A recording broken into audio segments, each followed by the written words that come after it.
ಎಲ್ಲ ಪೂಜ್ಯರಿಗೆ ಮತ್ತು ತಮಗೆಲ್ಲರಿಗೂ ನಮಸ್ಕಾರಗಳು. ಆಧ್ಯಾತ್ಮಿಕ ಚಿಂತನ ಬೆಳಗಿನ ಜಾವದ ಈ ಚಿಂತನ ಬದುಕನ್ನು, ನಮ್ಮ ಜೀವನವನ್ನು ಸುಂದರಗೊಳಿಸುವಂಥ ಚಿಂತನ. ನಾವು ಜಗತ್ತಿನಲ್ಲಿ ಏನೆಲ್ಲ ಕಲಿತೇವೆ, ಏನೇನೋ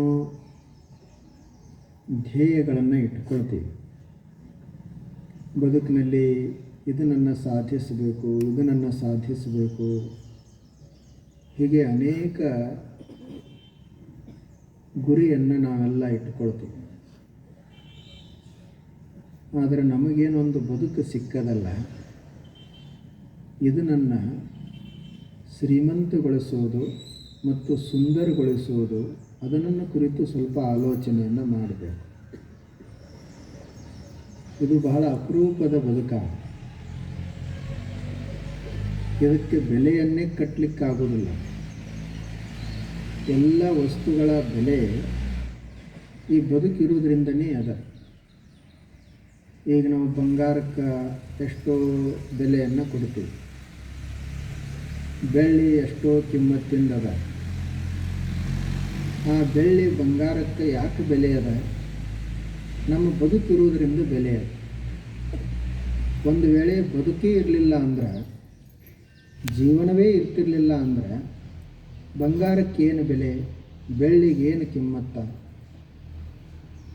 ಆದ್ದರಿಂದ ಎಲ್ಲ ವಸ್ತುಗಳ ಬೆಲೆ ನಮ್ಮ ಜೀವನವನ್ನು ಆಧರಿಸಿ ಅದು. ಒಂದು ಕಡೆ ನಮ್ಮ ಬದುಕು, ಇನ್ನೊಂದು ಕಡೆ ಇಡೀ ಎಲ್ಲ ಜಗತ್ತು. ಜೀವನನೇ ಇರಲಿಲ್ಲ ಅಂದರೆ ಜಗತ್ತಿದ್ದು ಏನು ಉಪಯೋಗ ಅದ? ಜೀವನ ಅದ ಅಂತ ಹೇಳಿ ಜಗತ್ತಿಗೆ ಬೆಲೆ ಅದ. ಆ ಬದುಕನ್ನು ಕುರಿತು ನಮ್ಮ ಋಷಿ ಮುನಿಗಳು, ಸಂತರು, ಶರಣರು ಬಹಳಷ್ಟು ಚಿಂತನೆಗಳನ್ನು ಮಾಡಿದ್ದಾರೆ. ಹೇಗೆ ನಾವು ಬದುಕಿದರೆ ನಮ್ಮ ಜೀವನ ಸಾರ್ಥಕ ಆಗ್ತದ ಅಂತ ಆಲೋಚಿಸಿದರು. ಅದು ಈ ಜಗತ್ತಿನಲ್ಲಿ ನಾವು ಬದುಕಬೇಕು. ಈ ಜಗತ್ತು ಇದು ಸಾಮಾನ್ಯ ಅಲ್ಲ. ಇದು ದೇವನ ಸೃಷ್ಟಿ. ಇಲ್ಲಿ ದೇವನೇ ಕೆಲಸ ಮಾಡ್ತಾ ಇದ್ದಾನೆ. ಇದು ಕರ್ತಾರನ ಕಮ್ಮಟ, ಅಚ್ಚಿನ ಮೊಳೆ, ಬಾಣಸದ ಮನೆ. ಈ ಜಗತ್ತು ಹೇಗದ ಅಂದರೆ ದೇವನ ಕಮ್ಮಟ ಇದು, ಕರ್ತಾರನ ಕಮ್ಮಟ, ಮಾಡುವವನ ಟಂಕಶಾಲೆ. ಕರ್ತಾರನ ಕಮ್ಮಟ ಅಂದರೆ ಇಲ್ಲಿ ಕೆಲಸ ನಡೀತಾ. ದೇವರು ಎಲ್ಲ ವಸ್ತುಗಳನ್ನು ತಯಾರು ಮಾಡ್ತಾ ಇದ್ದಾರೆ. ಮತ್ತು ಬಾನಸದ ಮನೆ, ಇದು ಅಡಿಗೆ ಮನೆ ಜಗತ್ತು. ಇಲ್ಲಿ ಪ್ರತಿ ಕ್ಷಣ ಅಡಿಗೆ ತಯಾರಾಗ್ತಾ. ಹೇಗೆ ನಮ್ಮ ಮನೆಯೊಳಗೆ ಒಂದು ಅಡಿಗೆ ಮನೆ ಇರ್ತದಲ್ಲ, ಹಾಗೆ ಜಗತ್ತಿನಲ್ಲಿನೂ ಒಂದು ಅಡಿಗೆ ಮನೆ ಅದು. ಅದು ದೇವರ ಅಡಿಗೆ ಮನೆ. ದೇವರು ಎಲ್ಲ ಅಡಿಗೆ ಮಾಡಿ ನಮಗೆ ಕೊಡ್ತಾ ಇದ್ದಾನೆ. ಆತನೇ ಜೋಳ ತಯಾರು ಮಾಡ್ತಾನೆ, ನಾವು ಹಿಟ್ಟು ಬೀಸಿ ರೊಟ್ಟಿ ಮಾಡ್ತೀವಿ ಅಷ್ಟೇ. ಈ ಭೂಮಿಯಲ್ಲೇ ತರಕಾರಿ ತಯಾರಾಗ್ತದೆ, ಅವುಗಳಿಗೆ ನಾವು ಸ್ವಲ್ಪ ಉಪ್ಪು ಹಾಕಿ ನಮ್ಮದೇ ಒಂದು ಅಡಿಗೆ ಅಂತ ನಾವು ಹೆಸರು ಕೊಟ್ಕೊಂಡ್ವಿ. ಭೂಮಿಯಲ್ಲಿ ಅದು ತಯಾರಾಗಿರಲಿಲ್ಲ ಅಂದರೆ ನಾವೇನು ಅದಕ್ಕೆ ಅಡುಗೆ ಮಾಡಲಿಕ್ಕೆ ಸಾಧ್ಯ ಆಯಿತು? ಆನಂತರ ಬಾನಸದ ಮನೆ. ಈ ಜಗತ್ತಂದ್ರೆ ಅಡಿಗೆ ಮನೆ ಮತ್ತು ಅಚ್ಚಿನ ಮೊಳೆ, ಎಲ್ಲ ಮೂರ್ತಿಗಳನ್ನು ತಯಾರು ಮಾಡ್ತಾ ಇದ್ದಾನೆ ದೇವರು. ಎಷ್ಟು ಜೀವಿಗಳದಾವ ಅಷ್ಟು ವಿಶೇಷತೆಯೇ ಅದು. ಒಂದರಂಗ ಒಂದು ಜೀವಿ ಇಲ್ಲ. ಎಷ್ಟು ಪಡಿಯಚ್ಚಿರ್ಬೇಕು ನೋಡ್ರಿ.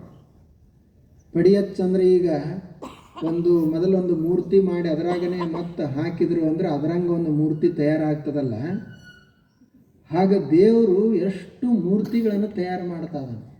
ಒಂದರಂಗ ಒಂದಿಲ್ಲ. ಇಂಥ ದೇವನ ಜಗತ್ತಿನಲ್ಲಿ ನಾವು ಬದುಕಬೇಕು. ಹೆಂಗೆ ಬದುಕಬೇಕು ಅಂತಂದ್ರೆ ನಾವು ಒಳ್ಳೆಯದನ್ನು ಮಾಡ್ತಾ ಬದುಕೋದು.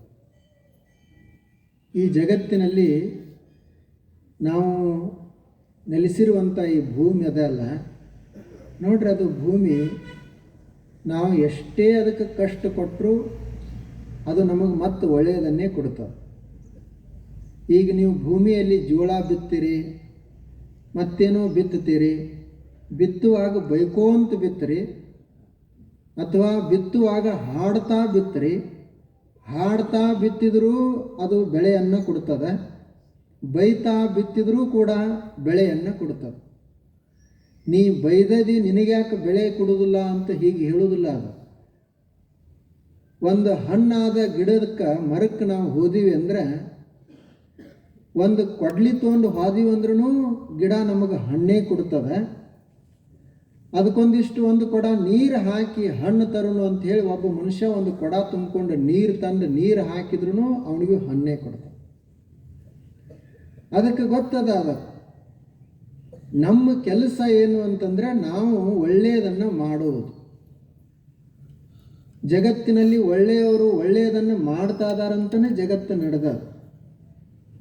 ನಾವು ನಮಗೆ ಕೆಟ್ಟದ್ದನ್ನು ಮಾಡಿದವರಿಗೆ ಎಲ್ಲರೂ ಕೆಟ್ಟದ್ದನ್ನೇ ಮಾಡ್ತಿದ್ರು ಅಂದರೆ ಜಗತ್ತು ಹೇಗೆ ನಡೀತಿತ್ತು? ಜಗತ್ತು ಹೇಗೆ ನಡೀಲಿಕ್ಕೆ ಸಾಧ್ಯ? ಆದ್ದರಿಂದ ನಾವು ಎಷ್ಟು ವರ್ಷಗಳವರೆಗೆ ಇರ್ತೀವಿ ಅಷ್ಟು ವರ್ಷಗಳವರೆಗೆ ಒಳ್ಳೆಯದನ್ನು ಮಾಡ್ತಾ ಹೋಗೋದು, ಒಳ್ಳೆಯದನ್ನು ಮಾಡ್ತಾ ಹೋಗೋದು. ಅದರಲ್ಲಿ ಅನೇಕ ಕಷ್ಟಗಳು ಬರ್ತಾವೆ, ಅನೇಕ ನೋವು ನಲಿವು ಉಂಟಾಗ್ತದೆ ಮನುಷ್ಯನಿಗೆ.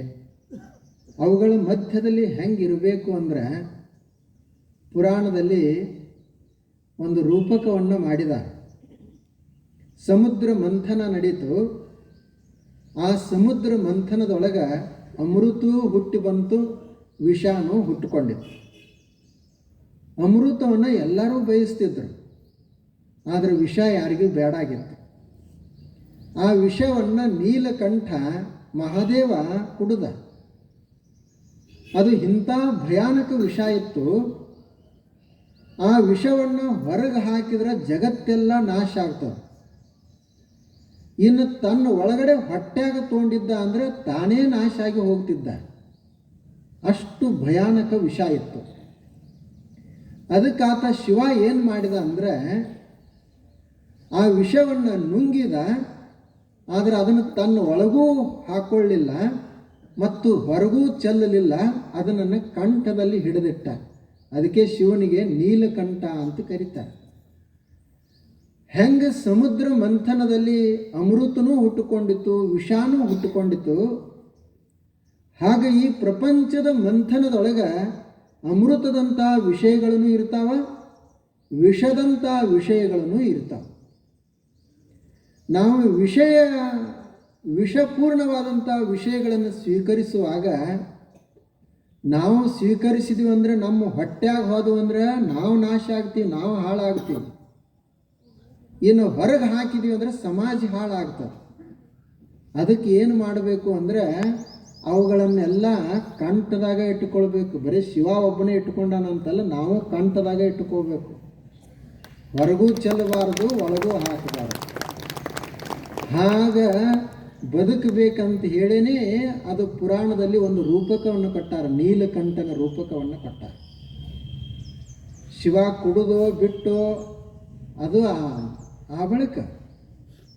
ಆದರೆ ಅವರು ಏನನ್ನು ಹೇಳುವುದಕ್ಕಾಗಿ ಮಾಡಿದಾರು ಅಂದರೆ, ಪ್ರಪಂಚದಾಗ ಹೀಗೆಲ್ಲ ನಾವು ಬದುಕುವಾಗ ಎಷ್ಟೋ ವಿಷಯಗಳು ನಮಗೆ ಬೇಡಾದ್ದು ಇರ್ತಾವ, ಎಷ್ಟು ವಿಷಯಗಳು ನಮಗೆ ಕೆಲವು ಬೇಕಾದ್ದು ಇರ್ತಾವ. ಅವುಗಳಲ್ಲಿ ನಾವು ಕೆಲವನ್ನು ಕಂಠದಾಗಿ ಹಿಡಿದಿಟ್ಟಂಗೆ ಹಿಡಿದಿರಬೇಕಾಗ್ತದೆ. ಅವಾಗ ನಮ್ಮ ಜೀವನಕ್ಕೊಂದು ಸೌಂದರ್ಯ ಬರ್ತದೆ. ಮೊದಲನೇದು, ನಾವು ಒಳ್ಳೆಯದನ್ನು ಮಾಡ್ತೀವಿ, ಮಾಡಬೇಕು ಅಂತ ತಲೆಯಾಗ ಹಾಕೊಳ್ಳೋದು. ಎರಡನೇದು, ಕೆಟ್ಟ ಸಂಗತಿಗಳು ಬಂದು ಅಂದರೆ ಅವುಗಳನ್ನು ಅಷ್ಟಕ್ಕೆ ಹಿಡಿದಿಟ್ಟು ಬಿಡೋದು, ಮುಚ್ಚಿಬಿಡೋದು, ಮುಗಿಸಿಬಿಡೋದು. ಆದರೂ ನಾವೆಲ್ಲ ಮತ್ತೆ ಹಾಗೆ ಕೆಲಸ ಮಾಡ್ತಾನೇ ಇರಬೇಕು. ಕೆಲಸ ಮಾಡುವುದರಿಂದ ಈ ಜಗತ್ತಿನಲ್ಲಿ ಸಿರಿವಂತಿಕೆ ಅದ. ಎಲ್ಲಿವರೆಗೆ ನಾವು ಕೆಲಸ ಮಾಡ್ತಿರ್ತೀವಿ ಅಲ್ಲಿ ತನಕ ಜೀವಂತಿಕೆ. ಒಂದು ಹೂ ಬಳ್ಳಿ ಅದು ಎಲ್ಲಿವರೆಗೆ ಕೆಲಸ ಮಾಡ್ತಿರ್ತದೆ ಅಲ್ಲಿವರೆಗೆ ಅರಳುತ್ತಾ ಇರ್ತದೆ, ಸುಗಂಧವನ್ನು ಸೂಸ್ತಾ ಇರ್ತದೆ. ಯಾವಾಗ ಅದು ಕೆಲಸ ನಿಲ್ಲಿಸಿ ಬಿಡ್ತದೆ, ಬಾಡಿ ಬಿಡ್ತದೆ, ಎದಕ್ಕೂ ಬೇಕಾಗೋದಿಲ್ಲ. ಹಾಗೆ ನಾವು ಜಗತ್ತಿನಲ್ಲಿ ಇರುವವರೆಗೆ ಕೆಲಸವನ್ನು ಮಾಡ್ತಾ ಇರಬೇಕು. ಮನುಷ್ಯ ಆತ ಕೆಲಸ ಮಾಡೋದನ್ನು ಬಿಟ್ಟ ಅಂದ್ರೆ ಮುಗಿತವನ ಜೀವನನೇ ಮುಗಿತಂತ ಅದರ ಅರ್ಥ. ನಾವಿಲ್ಲಿ ಬಂದ ಬಳಿಕ ಬೇಕಲ್ಲ ನಮ್ಮ ಸುತ್ತಮುತ್ತಲು ಇರುವಂಥ ಪರಿಸರವನ್ನು ಸ್ವಚ್ಛ ಮಾಡ್ಕೊಳ್ಬೇಕು. ನಮಗೆ ಎಷ್ಟು ಬೇಕು ಅಷ್ಟು ಪರಿಶ್ರಮ ಮಾಡಬೇಕು. ಈ ದೇಹಕ್ಕೆ ಸೌಂದರ್ಯ ಅಂದರೆ ನಾವೇನು ದುಡಿದು ಬೆವರು ಸುರಿಸ್ತೀವಲ್ಲ, ಅದೇನು ಬೆವರು ಬರ್ತದಲ್ಲ, ಆ ಬೆವರಿನ ವಾಸನೆನೇ ದೇಹಕ್ಕೆ ಇರುವಂಥ ಸೌಂದರ್ಯ, ದೇಹಕ್ಕಿರುವಂಥ ಸೌರಭ. ದೇಹದಲ್ಲಿ ಅವಾಗನೇ ಸೌಂದರ್ಯ ಶುರು ಆಗುವುದು, ಕೆಲಸ ಮಾಡಲಾರದೆ ಆಗುವುದಿಲ್ಲ. ನೀವು ಒಂದು ದೊಡ್ಡ ಮನೆಯೊಳಗನೆ ಇರ್ರಿ, 100 ಅಂಕಣದ ಮನೆ ಅದ ಅಂತ ಇಟ್ಟುಕೊಳ್ರಿ. 100 ಅಂಕಣದ ಮನೆ ಇದ್ರೂ ಮನೆಯಾಗೆಲ್ಲ ಕಸ ತುಂಬಿತ್ತು, ಮನೆಯೊಳಗೆಲ್ಲ ದುರ್ವಾಸ ತುಂಬಿತ್ತು, ಆ ಮನೆಯಾಗೇನು ದೀಪ ಹಚ್ಚಿಲ್ಲ, ಒಂದು 4 ಹೂ ತಂದು ಇಟ್ಟಿಲ್ಲ ಅಂದರೆ ಆ ಮನೆ ಏನಾಗ್ತದೆ? ನರಕ ಆಗ್ತದೆ. ಅಲ್ಲಿ ಸಮಾಧಾನ ಇಲ್ಲ. ಅದೇ ನೀವು ಒಂದು ಸಣ್ಣ ಮನೆಯೇ ಇರಲಿ, ಅದನ್ನೆಲ್ಲ ಕಸ ಗೂಡಿಸಿ ಸ್ವಚ್ಛ ಮಾಡಿ ಮನೆಯೊಳಗೊಂದು ದೀಪ ಹಚ್ಚಿ ಜಗಲಿ ಮೇಲೆ ಒಂದು 4 ಹೂಗಳನ್ನು ತಂದಿಟ್ಟಿವಿ ಅಂದರೆ ಮನೆಯಲ್ಲೆಲ್ಲ ಬೆಳಕು ತುಂಬುತ್ತದೆ, ಮನೆಯೊಳಗೆಲ್ಲ ಸುವಾಸನೆ ಹರಡುತ್ತದೆ. ಹಾಗೆ ಈ ಜಗತ್ತನ್ನುವಂಥ ಮನೆಯೊಳಗೆ ನಾವು ಬಂದೇವಲ್ಲ, ನಮ್ಮ ಕೆಲಸ ಏನು ಅಂದರೆ ಇಲ್ಲಿ ನಾವು ಒಂದೊಂದು ದೀಪ ಹಚ್ಚೋದು. ನಮ್ಮ ಕೆಲಸ ಏನು ಅಂದರೆ ಕಸ ಬೀಳಲಾರ್ದಂಗೆ ನೋಡ್ಕೊಳ್ಳೋದು. ನಮ್ಮ ಕೆಲಸ ಅಂದರೆ ಹೂಗಳನ್ನು ತಂದು ಇಲ್ಲಿ ಹಾಕುವುದು, ಸುವಾಸನೆಯನ್ನು ಹರುವುದು, ಅದು ನಮ್ಮ ಕೆಲಸ. ಆವಾಗ ನಮ್ಮ ಜೀವನ ಸುಂದರ ಆಗುವುದು. ಮತ್ತು ಇಲ್ಲಿ ಜ್ಞಾನ ಇಲ್ಲ, ಇಲ್ಲಿ ಬೆಳಕಿಲ್ಲ ಅಂತ ನಾವು ಕೂಡುವುದಲ್ಲ. ಬೆಳಕ ಇದ್ದೇ ಇರ್ತದೆ ಈ ಜಗತ್ತಿನ. ಮಹಾತ್ಮರು ಯಾವಾಗಲೂ ಬರ್ತಾನೆ ಇರ್ತಾರೆ. ಆದರೆ ಈ ಮನುಷ್ಯನಿಗೆ ಕಾಣುವುದಿಲ್ಲ. ಯಾವ ಮನುಷ್ಯನಿಗೆ? ನೀವು ರಾತ್ರಿ ತುಂಬ ಕಂಠ ಪೂರ್ತಿ ಕುಡಿದು ಮುಂಜಾನೆ ಏಳುವವಲ್ಲ, ಮಧ್ಯಾಹ್ನ 12 ಗಂಟೆಗೆ ಏಳುವವನಿಗೆ ಬೆಳಗಿನ ಸೂರ್ಯೋದಯದ ಅನುಭವ ಹೇಗಾಗುವುದು? ಬೆಳಗಿನ ಸೂರ್ಯೋದಯದ ಸ್ವಭಾಗ ಅವನಿಗೆ ಹೆಂಗೆ ಉಂಟಾಗಲಿಕ್ಕೆ ಸಾಧ್ಯ ಅದ?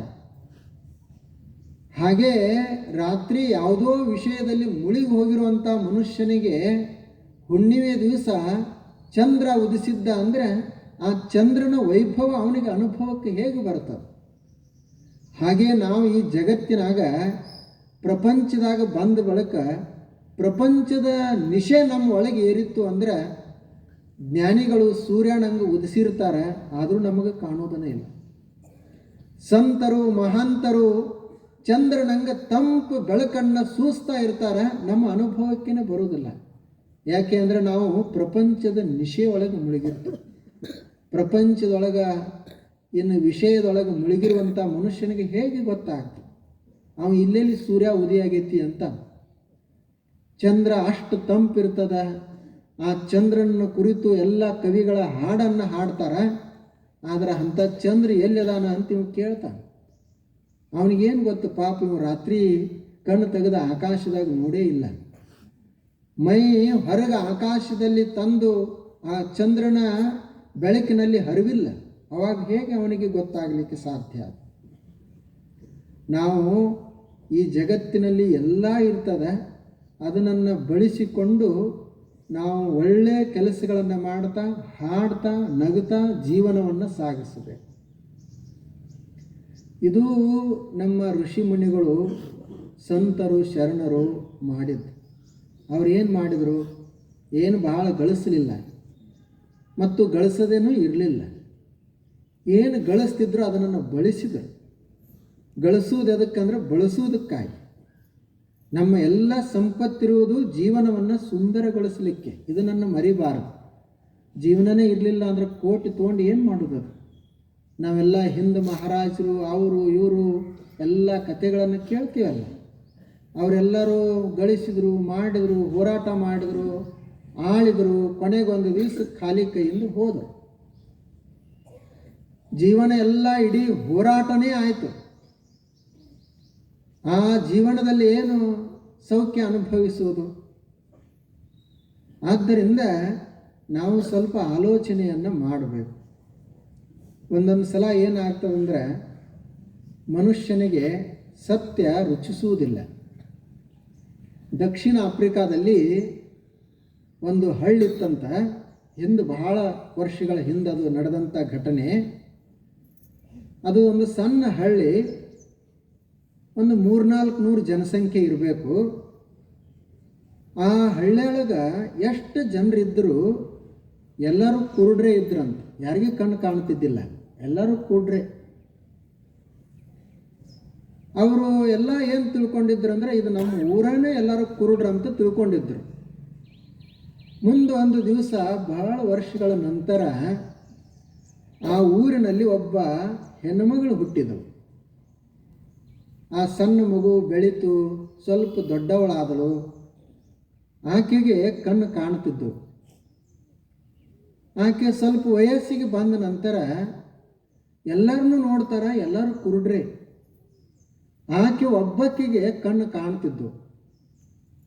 ಊರಿನೊಳಗೆ ಒಬ್ಬ ಹಿರಿಯ ಮನುಷ್ಯ ಇದ್ದಲ್ಲ, ಅವನ ಹತ್ತಿರ ಈಕೆ ಹೋಗಿ, ನನಗೆ ಕಣ್ಣು ಕಾಣ್ತಾವು, ಬಹುಶಃ ನಿಮಗೂ ಎಲ್ಲರಿಗೂ ಕಾಣ್ತಿರ್ಬೇಕು, ಯಾಕೋ ನಮ್ಮ ಊರಿನಾಗ ಕಣ್ಣು ಕಾಣಲಾರ್ದಂಗೆ ಹುಡುಗರು ಹುಟ್ಟಾಕತ್ಯಾವು, ಅದಕ್ಕೆ ಏನರ ಒಂದು ಪ್ರಯೋಗ ಮಾಡೋನು ಅಂತ ಹೇಳಿ ಆ ಯಜಮಾನಿಗೆ ಹೇಳಿದನು. ಅವನು ಕುರುಡ ಇದ್ದ, ಅವನು ಊರಿನ ಪ್ರಮುಖ ಇದ್ದ. ಅವನು ಏನು ಹೇಳಿದ ಅಂದರೆ, ನಮಗೆ 300-400 ಜನರಿಗೆ ಕಣ್ಣು ಕಾಣೋದಿಲ್ಲ, ನಿನಗೆ ಒಬ್ಬಕ್ಕಿಗೆ ಕಣ್ಣು ಕಾಣ್ತಾವಂದ್ರೆ ಬಹುಶಃ ನೀನು ನಮ್ಮ ಜಾತಿಕಿನ ಅಲ್ಲ ಅಂತ. ಎಲ್ಲರೂ ಕುರುಡ್ರೆ. ಅವಾಗ ಒಬ್ಬರು ಯಾರ ಕಣ್ಣು ಕಾಣ್ತಾವಂತ ಹೇಳಿದ್ರೆ ಏನು ತಿಳ್ಕೊತಾರ ಅವರು? ಅವಾಗ ಅವರು ಎಲ್ಲರೂ ಊರಾನವರು ಕೂಡಿ ಆ ಹೆಣ್ಮಗಳನ್ನು ಆ ಊರಿನಿಂದ ಹೊರಗೆ ಹಾಕಿದರು. ನೀ ನಮ್ಮ ಸಮುದಾಯಕ್ಕೆ ಸೇರುವವಳೇ ಅಲ್ಲ, ಹೋಗಿ ಹೊರಗಂತ ಹಾಕಿದ್ರು. ಆಕೆ ಅಷ್ಟಕ್ಕೆ ನಿಲ್ಲಿಸಲಿಲ್ಲ. ಇವ್ರಿಗೆ ಈಗ ಹಿಂಗೆ ಗೊತ್ತಾಗೋದಿಲ್ಲ, ಇದು ನಾನು ಪ್ರಯೋಗ ಮಾಡಬೇಕಂತ ಹೇಳಿ ಆಕೆ ಶಿಕ್ಷಣವನ್ನು ಪಡೆದು ಸಂಶೋಧನೆ ಮಾಡಲಿಕ್ಕೆ ಶುರು ಮಾಡಿದಳಂತ. ಮುಂದೆ ಆ ಊರಿನಲ್ಲಿ ಸಣ್ಣಂಗೆ ಸಂಶೋಧನೆ ಮಾಡ್ತಾ ಮಾಡ್ತಾ ಅಲ್ಲಿ ಏನು ಹುಟ್ಟುತ್ತಿದ್ದು ಮಕ್ಕಳು, ಅವಕ್ಕೆ ಯಾವೋ ಕೆಲವು ಬ್ಯಾಕ್ಟೀರಿಯಾಗಳು, ವೈರಸ್ಗಳು ಅವಕ್ಕೆ ಕಚ್ಚಿ ಅವು ಕಣ್ಣುಗಳನ್ನು ಕಳ್ಕೊಳ್ತಿದ್ದು, ಕುರುಡುತನ ಬರ್ತಿತ್ತು. ಈಕೆ ಅದಕ್ಕೆಲ್ಲ ಔಷಧವನ್ನು ಕಂಡು ಹಿಡಿದು ಆ ಹುಡುಗರಿಗೆ ಕೊಡಲಿಕ್ಕೆ ಶುರು ಮಾಡಿದಳು. ಅದು ಕೆಲವು ಹುಡುಗರ ಮೇಲೆ ಪ್ರಯೋಗ ಆಯಿತು. ಕಣ್ಣಿದ್ದಂಥ ಹುಡುಗರ ಸಂಖ್ಯೆ ಹೆಚ್ಚಾಗಲಿಕ್ಕೆ ಶುರು ಆಯಿತು.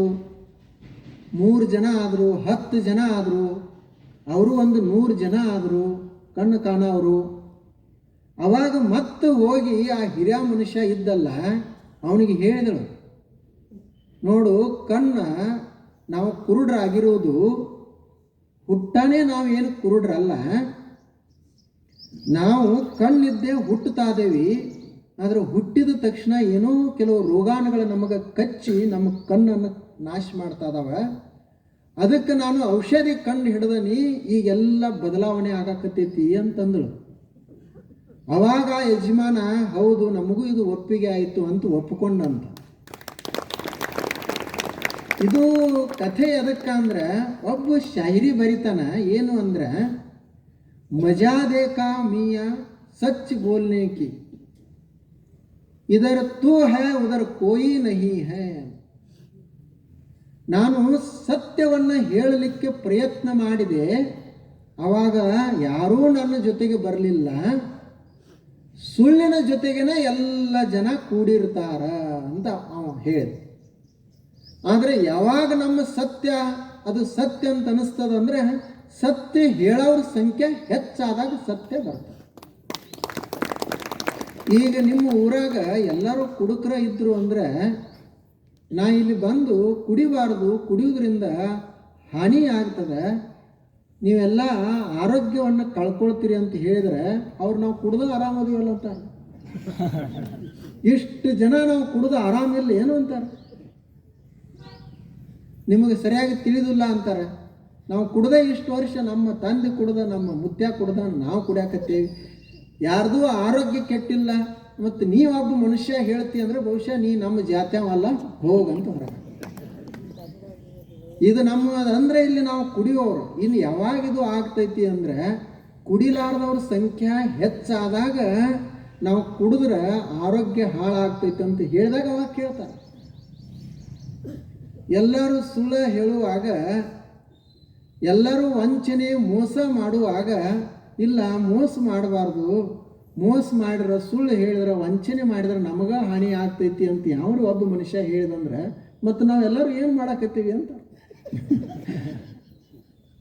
ಈಗೇನು ಜಗತ್ತ ಹಾಳಾಗೈತಿ, ಏನೋ ಹಾನಿ ಆಗೈತಿ, ಏನೋ ಈಗೆಲ್ಲ ನಡೆದದಲ್ಲ ಜಗತ್ತ, ಯಾರಿಗೆ ಹಾನಿ ಆಗೈತಿ ಅಂತ. ಆದರೆ ನಮಗೆ ಒಂದಿಷ್ಟು ಗೊತ್ತಿರಬೇಕು, ಏನು ಅಂದರೆ ಸತ್ಯ ಮೊದಲು ಸ್ವಲ್ಪ ಅದು ಕಹಿ ಇರ್ಬೋದು, ಅದರ ಜೋಡಿ ಯಾರೂ ಇರಲಿಕ್ಕಿಲ್ಲ. ಆದರೆ ಅದು ಮುಂದೊಂದು ದಿವಸ ಅದೇ ಖರೆ ಅನ್ನಿಸ್ತದೆ, ನಿಜವಾಗಿ ಅದೇ ಬೇಕಂತ ಅನ್ನಿಸ್ತದೆ. ಅದನ್ನು ಪ್ರಯೋಗವನ್ನು ಆ ಹೆಣ್ಮಗಳು ಮಾಡಿದ. ಹಾಗೆ ನಮ್ಮ ಜೀವನದಲ್ಲಿನೂ ಎಷ್ಟೋ ಸಲ ಕೆಲವು ವಿಷಯಗಳು ನಮಗೆ ಹೀಗೆ ಅನ್ನಿಸ್ತವ, ಇವೇನು ಈಗ ಅವಶ್ಯಕತೆ ಇಲ್ಲಪ್ಪ ಅಂತ ಅನ್ನಿಸ್ತವೆ. ಇವುಗಳನ್ನು ಋಷಿಗಳದ್ದು ಕೇಳಿ, ಶರಣರದ್ದು ಕೇಳಿ, ಸಂತರದ್ದು ಕೇಳಿ ನಮಗೇನು ಆಗಬೇಕಾಗೈತಿ ಅಂತ ನಾವು ಭಾವಿಸ್ತೇವೆ. ಆದರೆ ಅವರು ಎಷ್ಟು ಅದ್ಭುತ ಮಾತುಗಳನ್ನು ಹೇಳಿದರು. ಅವಾಗ ಋಷಿಗಳು ಹೇಳಿದ್ರು, 7,000 ವರ್ಷಗಳ ಹಿಂದೆ ಹೇಳಿದರು. ಕುರುವನ್ನೇವೇಹ ಕರ್ಮಾಣಿ ಜಿಜಿ ವಿಷೇತ್ ಶತಂ ಸಮಾಹ ಏವಂ ತ್ವಯಿ ನಾಣ್ಯತೆ ತೋ ಅಸ್ತಿ ನ ಕರ್ಮ ಲಿಪ್ಯತೆ ನರೇ. ಅಸೂರ್ಯಾನಾಮತೆ ಲೋಕಾಹ ಅಂಧೇನ ತಮಸಾವೃತಾಹ ತಾಮಸ್ತೆ ಪ್ರೇತ್ಯಾಭಿಗಚ್ಚಂತಿ ಏಕೆ ಚಾತ್ಮಹನೋ ಜನಾಃ. ಕುರುವನ್ನೇವೇಹ ಕರ್ಮಾಣಿ ಜಿಜಿ ವಿಷೇತ್ ಶತಂ ಸಮಾಹ. ಮನುಷ್ಯ 100 ವರ್ಷಗಳವರೆಗೆ ಬದುಕುವ ಇಚ್ಛೆಯನ್ನು ಹೊಂದಿರಬೇಕು ಅಂತ. 100 ವರ್ಷ ಬದುಕಬೇಕು ಅಂತ ಬಯಸಬೇಕು. ಒಂದು ದಿವಸ ಸಹಿತ ಕಡಿಮೆ ಆಗಬಾರ್ದು ಅಂತ ಹಾಗಿರಬೇಕು ಮೈಯೊಳಗೆ ಉತ್ಸಾಹ. ಮತ್ತು ಹೆಂಗೆ ಬದುಕಬೇಕು ಅಂದರೆ 100 ವರ್ಷಗಳವರೆಗೆ ಕೆಲಸ ಮಾಡ್ತಾ ಬದುಕು ಹಂಗೆ ಇರಬೇಕು. ಯಾರಿಗರೆ ಭಾರ ಆಗಿ ಬದುಕುವುದಲ್ಲ, ಯಾರದರೆ ಜೀವನದ ಮೇಲೆ ನಾವು ಬದುಕುವುದಲ್ಲ. ನಮ್ಮ ಕಾಲಗಳ ಮೇಲೆ ನಾವು 100 ವರ್ಷಗಳವರೆಗೆ ಕೆಲಸ ಮಾಡ್ತಾ ಬದುಕಬೇಕು. ಹಂಗೆ ನೀವು ಮಾಡು. ಮತ್ತು ಕೆಲಸ ಮಾಡಿದ್ರೂ ಸಹಿತ ಆ ಕೆಲಸದ ಮಾಡೇನಿ ಅನ್ನುವಂಥ ಭಾವ ನನ್ನ ಮನಸ್ಸಿಗೆ ಅಂಟಬಾರದು. ನ ಲಿಪ್ಯತೆ ನರೇ. ಮಾಡಿ ಬಂಧಿತರಾಗಬಾರದು, ಮಾಡಿ ಮುಕ್ತರಾಗಬೇಕು. ಕೆಲಸ ಮಾಡುವುದು ಎದಕ್ಕೆ ಅಂದರೆ ಮುಕ್ತರಾಗಲಿಕ್ಕೆ ಕೆಲಸ ಮಾಡೋದು, ಬಂಧಿತರಾಗಲಿಕ್ಕಲ್ಲ. ಈಗ ನಾವು ಇಲ್ಲಿ ಬಂದು ಕುಳಿತೀವಲ್ಲ, ಇಲ್ಲಿ ಒಬ್ಬರು ರಂಗೋಲಿ ಹಾಕ್ಯಾರ, ಇಲ್ಲೆಲ್ಲ ಹೂ ಇಟ್ಟಾರ, ಎಲ್ಲ ತಯಾರಿ ಮಾಡ್ಯಾರ. ಇದೊಂದು ಕೆಲಸ, ಒಳ್ಳೆಯ ಕೆಲಸ ಮಾಡ್ಯಾರ. ಈ ಕೆಲಸ ಯಾವಾಗ ನಮಗೆ ಬಂಧಿತ ಆಗ್ತದ, ಬಂಧನವನ್ನು ಉಂಟು ಮಾಡ್ತದ. ನಾವು ಮಾಡಿ ನೆನಪಿಟ್ಟುಕೊಂಡಿವಿ ಮತ್ತು ಯಾರೇ ಅದನ್ನು ನೋಡಲಿ ಹೊಗಳ್ಳಿ ಅಂತಂದೀವಿ ಅಂದರೆ ಅದು ತ್ರಾಸು ಕೊಡ್ತಾವೆ. ಅದೇ ಕೆಲಸ ಮಾಡಿದ್ದ ರಂಗೋಲಿನ ಹಾಕೇವಿ, ಎಲ್ಲ ಇಲ್ಲಿ ಹೂವನ್ನು ಇಟ್ಟೇವಿ, ಪೂಜಾನೇ ಮಾಡಿದೀವಿ, ಆದರೂ ಸಹಿತ ಅದು ನನಗೆ ಫಲ ಹಿಂಗೆ ಕೊಡಬೇಕು ಮತ್ತು ಯಾರೇ ಅದನ್ನು ನನಗೆ ಹೊಗಳಬೇಕು ಅಂತ ಭಾವಿಸಿದ್ದೀವಿ ಅಂದರೆ ನಾವು ಮಾಡಿದಂಥ ಒಳ್ಳೆಯ ಕೆಲಸನೇ ನಮ್ಮ ದುಃಖಕ್ಕೆ ಕಾರಣ ಆಯಿತು. ಕೆಲಸ ಏನೋ ಒಳ್ಳೆಯದದ, ಆದರೆ ಅದು ತ್ರಾಸು ಕೊಡ್ತದೆ. ಅದೇ ಇನ್ನೊಬ್ಬ ಮನುಷ್ಯ ಅವ ಇದೊಂದು ಕೆಲಸ ಅಂತೇಳಿ ಇಲ್ಲಿ ಬಂದು ಮಾಡ್ತಾನೆ, ಯಾರು ನೋಡಲಿ ನೋಡದೇ ಇರಲಿ, ಮಾಡುವಾಗ ಆತ ಸಂತೋಷ ಪಡ್ತಾನೆ. ನಾನು ಹೂ ಇಡಾಕತ್ತೀನಿ ಅಂತ ಆನಂದ ಪಡ್ತಾನೆ. ಯಾರು ಹೊಗಳಿದ್ರು ಅಷ್ಟೇ, ಬಿಟ್ಟರು ಅಷ್ಟೇ, ತಣ್ಣಗಿರ್ತಾನೆ, ಸಂತೋಷ ಇರ್ತಾನೆ. ಅವನು ಕೆಲಸ ಮಾಡಿದ, ಆದರೆ ಅವನು ದುಃಖಿ ಆಗಲಿಲ್ಲ. ಹಾಗೆ ಈ ಪ್ರಪಂಚದಲ್ಲಿ ನಾವು 100 ವರ್ಷಗಳವರೆಗೆ ಕೆಲಸ ಮಾಡುವುದು. ಆ ಕೆಲಸಗಳು ನಮ್ಮನ್ನು ಬಂಧಿತರನ್ನಾಗಿಸಬಾರದು, ಮುಕ್ತರನ್ನಾಗಿಸಬೇಕು. ಅದಕ್ಕಾಗಿಯೇ ಕೆಲಸ ಮಾಡಿ. ಹಾಗೆ ನಾವೆಲ್ಲ ಬದುಕಬೇಕು, ಆನಂದದ ಜೀವನವನ್ನು ಸಾಗಿಸಬೇಕು, ಆನಂದದ ಜೀವನವನ್ನು ಸಾಗಿಸಬೇಕು. ಅದಕ್ಕಾಗಿಯೇ ನಾವೆಲ್ಲ ಸತ್ಸಂಗವನ್ನು ಇಲ್ಲಿ ಮಾಡಿದ್ದೀವಿ. ಎಷ್ಟೋ ದಿವಸ ಆಯಿತು, 7 ದಿವಸ 8 ದಿವಸ, ನಾವು ಎಲ್ಲ 15 ದಿವಸ ಮಾಡ್ಬೇಕಂತ ಮಾಡಿದ್ದೀವಿ. ಅದು 7 ದಿವಸ ಆಯಿತು, ಅದಕ್ಕೇನು ಮಾಡೋದು, ಭಾಳ ಸಂತೋಷ. 15 ದಿವಸ ಆಗಿತ್ತು, 7 ದಿವಸ ಆಯ್ತು ಅಂದ್ರೂ ಸಂತೋಷ, ಆನಂದ ಪಡೋದು. ನಾವು ಸುಮ್ಮನೆ ಮಾಡ್ತಾ ಹೋಗೋದು. ಈಗ ಈ ಬೆಳಗಿನ ಪ್ರವಚನ ಎಲ್ಲಿ ನಡೆಯುವುದಿಲ್ಲ, ಇದು ಬಹಳ ಕಷ್ಟದ ಪ್ರವಚನ. ಅದು ನಾವು ಒಂದೇ ವಿಚಾರ ಮಾಡಿದ್ದೀವಿ. ಅಪ್ಪುಗಳು ಮಾಡ್ತಿದ್ರು, ಅವರಿದ್ದಾಗ ಅದು ನಡೀತಿತ್ತು. ಈಗ ನಾವೆಲ್ಲ ಜ್ಞಾನ ಕೇಳ್ತೀವಿ, ಪ್ರವಚನಗಳನ್ನು ಬೇರೆ ಬೇರೆ ಮಾಧ್ಯಮಗಳ ಮುಖಾಂತರ ಕೇಳ್ತೀವಿ. ಆದರೆ ಪ್ರವಚನ ಕೇಳುವುದಾಯಿತು, ಅದರ ಬೆಳಗಿನ ವೈಭವ ನಮಗೆ ಮತ್ತೆ ಕಾಣಬೇಕಲ್ಲ. ಅದಕ್ಕಾಗಿ ಮಾಡೋಣ ಅಂಥೇಳಿ ಶುರು ಮಾಡಿದ್ವಿ. ನಾವೇನು ಭಾಳ ಹುಷಾರಲ್ಲ, ಶಾನ್ಯ ಅಲ್ಲ. ಶಾನ್ಯಾರಿಗೆ ಸಂಶಯ ಭಾಳ ಅಂತ, ದಡ್ಡರಿಗೆ ಧೈರ್ಯ ಭಾಳ ಅಂತ. ನಾವು ಇದನ್ನು ಯಾಕೆ ಶುರು ಮಾಡಿರು ಅಂದರೆ ನಮ್ಮಲ್ಲಿ ದಡ್ಡತನ ಹೆಚ್ಚದ ಅಂತ ಶುರು ಮಾಡಿದ್ವಿ. ನಮಗೂ ಒಮ್ಮೆ ಅನಿಸ್ತದೆ, ಯಾಕಪ್ಪ ಸುಮ್ಮನೆ ಊರೂರು ತಿರುಗಾಡ್ಕೊತ ಹೋಗೋದು, ಅಲ್ಲಿ ನಮ್ಮ ಆಶ್ರಮದಾಗ ಆಕಳದವ ಕಾಯ್ಕೊಂತ ಆರಾಮಿರು ಅನಿಸ್ತವೆ. ಎಲ್ಲಿ ಗಬಾಳಿಗಾರ್ಗಂತೆ ಒಂದು ಊರಾಗಂತೆ ಒಂದು ಊರಾಗಂತೆ ಹೋಗೋದು, ಎಲ್ಲೋ ಇರೋದು, ಅವ್ರು ಏನು ಕೊಡ್ತಾರೆ ಅದನ್ನು ಊಟ ಮಾಡೋದು. ಯಾರಿಗೆ ಬೇಕಾಗೈತಿ, ಸುಮ್ಮ ಆಕಳ ಕಾಯ್ಕೊಂತಿದ್ದೀವಿ ಅಂದ್ರೆ ಆರಾಮಿರ್ತೈತಿ ಅಂತ ಒಮ್ಮೆ ಅನಿಸ್ತದೆ. ಆದರೆ ಈ ದಡ್ಡರಿಗೆ ಧೈರ್ಯ ಭಾಳ ಅಂತಾರಲ್ಲ, ಆ ಮಂಡು ಧೈರ್ಯ ಹಿಂಗೆ ಮಾಡಕ್ಕೆ ಹಚ್ತದೆ. ಬೆಳಿಗ್ಗೆ ಮಾಡಬೇಕು. ಈಗ ನೋಡ್ರಿ, ಇದನ್ನು ವಾತಾವರಣ ನೋಡಿದ್ದೀವಿ ಅಂದರೆ ಅದು ಅಪ್ಪುಗಳದೊಂದು ಸ್ಮರಣೆ ಆಗೋದಿಲ್ಲ. ಅದು ಎಷ್ಟೇ ಜನ ಬರಲಿ, ಆದ್ರೆ ಬೆಳಿಗ್ಗೆ ಒಂದು ವಾತಾವರಣ, ಬೆಳಿಗ್ಗೆ ಏಳುವುದೇ ಒಂದು ದೊಡ್ಡ ಸಾಧನೆ. ಅಪ್ಪುಗಳು ಹೇಳ್ತಿದ್ರು,